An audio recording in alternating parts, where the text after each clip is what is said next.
Some coincidences feel harmless until you realize they should not be possible, like two strangers born on different continents writing the same diary entry on the same day about a nightmare they both saw featuring each other, or the man who survived 2 plane crashes because he accidentally missed the third one by exactly 3 minutes, the same number printed on his childhood hospital bracelet. These are not lucky moments, they are not patterns, ones we were never supposed to notice. And trust me, number 5 will change how you see this forever.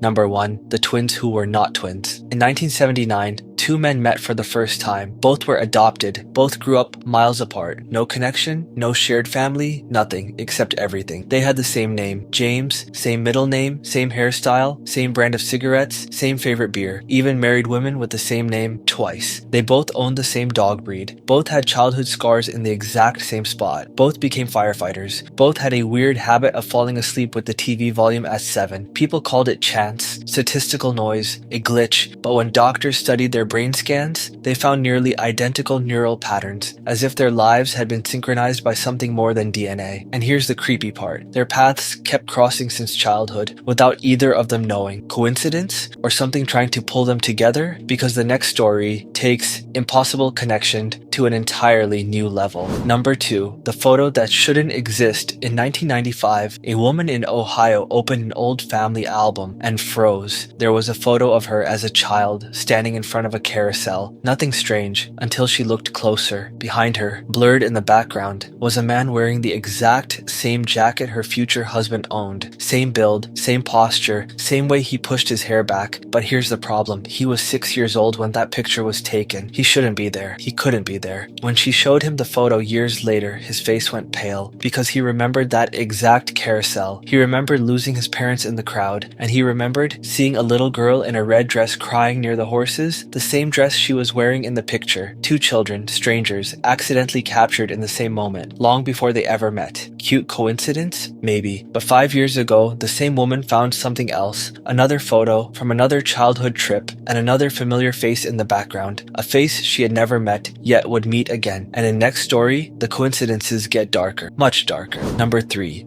The book that predicted a life.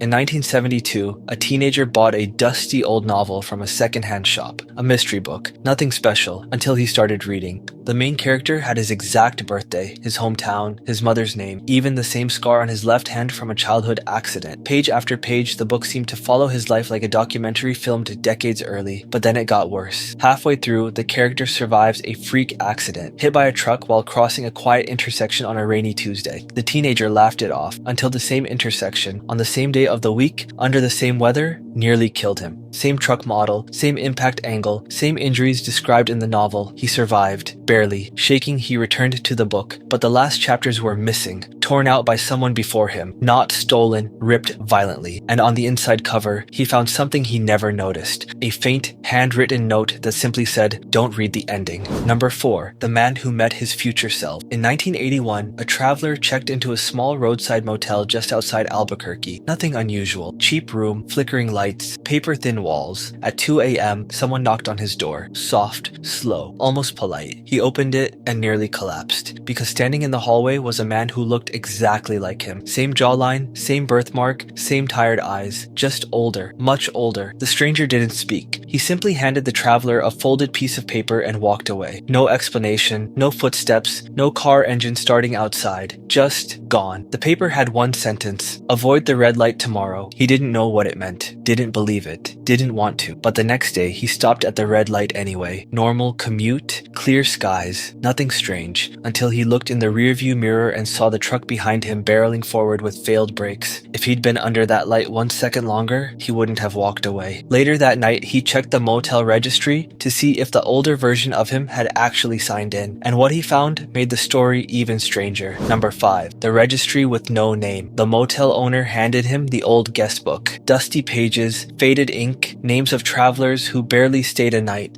He flipped to the date from yesterday. His signature was there, room 12B, clear as day, but beneath it, The line where the older man should have signed was empty. No name, no scribble, not even an imprint from a pen, just a blank space. He insisted the encounter was real. The warning, the paper, the face that looked like his in a cracked mirror. So the owner checked the security tapes. Static-filled footage of dull hallways and flickering bulbs. The moment the knock happened, the camera glitch jumped 6 full seconds forward. No figure, no visitor, just a traveler, opening the door to nothing. When he rewound the footage, frame by frame, one detail froze him cold. On the wall behind him, during the glitch, his shadow changed shape, slightly taller, slightly older, leaning in as if whispering something only he was meant to hear. Some coincidences warn us, some protect us, some follow us like footprints we never made, and some we don't recognize until it's already too late. That's all for today. Subscribe if you love discovering the dark side of everyday life.